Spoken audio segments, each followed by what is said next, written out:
Bonjour à tous et bienvenue dans cette nouvelle vidéo, j'espère que vous allez super bien. Aujourd'hui encore on se retrouve pour une nouvelle vidéo. Ça fait déjà je pense 2 à 3 semaines qu'on n'a pas produit du contenu.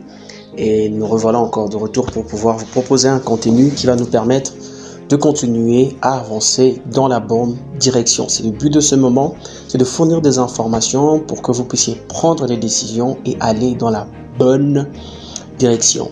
Et je pense que ça sera utile à tous aujourd'hui de pouvoir parler sur un thème juste intéressant.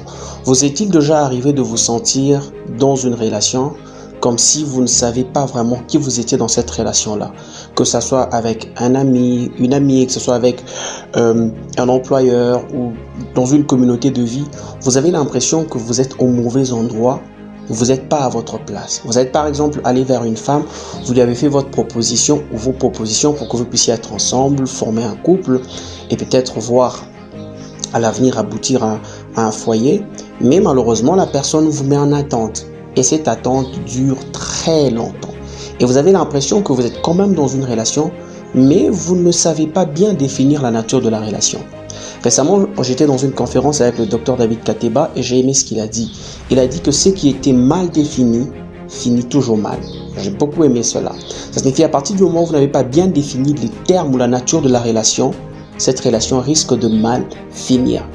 Et généralement, lorsque ça finit mal, vous allez vous rendre compte au bout que vous avez perdu deux choses. Et c'est très dangereux de rester dans une relation ambiguë parce qu'elle va vous faire perdre deux choses. La première chose que la relation ambiguë vous fera perdre, c'est le temps. La deuxième chose que la relation ambiguë va vous faire perdre, c'est le respect. Comment est-ce qu'on perd le temps dans une relation ambiguë? Lorsque par exemple vous êtes dans une relation et que vous avez déjà fait votre part, vous avez déjà montré vos intentions à une autre personne par rapport au fait que vous voulez être un ami, une amie, par rapport au fait que vous l'appréciez, vous voulez être dans ce travail, vous avez déjà montré que vous voulez la chose, mais que la personne ne vous rend pas l'appareil à la hauteur de vos attentes. À partir de ce moment-là, vous êtes en train de vous dire sûrement que ça va changer d'un moment à l'autre. Mais vous vous rendez compte que plus le temps passe, plus rien ne change et vous ne faites que perdre du temps. Or, vous savez très bien que le temps, c'est de l'argent et c'est très important. Lorsque vous perdez votre temps dans une chose, si vous consacrez ce temps à autre chose, vous allez gagner plus. Mais lorsque vous êtes dans une relation ambiguë, vous perdez cette denrée, cette richesse rare qui est le temps. Et c'est très important. Donc ce que je vous demande ici, si vous êtes dans une relation ambiguë et que vous avez essayé de la clarifier sans suite, retirez-vous de cette relation parce qu'elle est en train de vous faire perdre du temps. C'est peut-être le temps d'aller voir une autre femme, c'est peut-être le temps d'aller tenter un autre travail, c'est peut-être le temps d'aller chercher de nouveaux amis parce que dans cette relation, vous n'avez pas, vous avez une sensation d'être au mauvais endroit et c'est pas déjà bon. La deuxième des choses, c'est que cette relation qui est ambiguë va vous faire perdre le respect. Vous savez, lorsque quelqu'un, par exemple, est dans une relation ambiguë, elle a des limites, la personne. Elle ne sait pas aller au-delà d'un certain nombre de choses parce qu'exactement, elle n'a pas encore bien compris la nature de la relation. Et vous savez,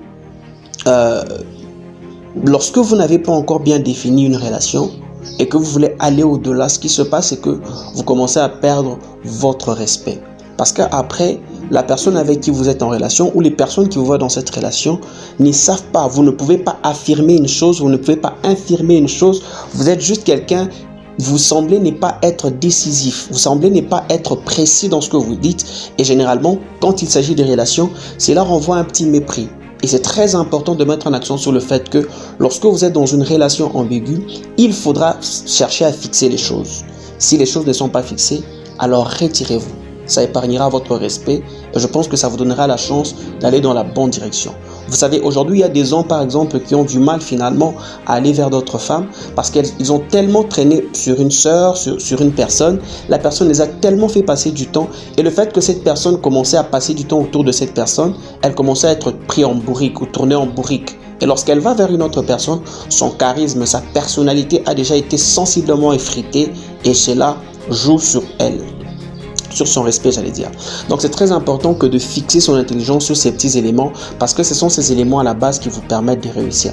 Donc si vous voulez vraiment réussir dans la vie, évitez de passer votre temps en courant derrière des personnes qui n'en ont rien à foutre de vous et qui ont leur vision ailleurs. Ça vous évitera de perdre et du temps et du respect. Vous avez aimé la vidéo? Faites comme toutes les autres fois, likez la vidéo, abonnez-vous et partagez parce que petit à petit, on avance vers quelque chose de meilleur. Inch'Allah.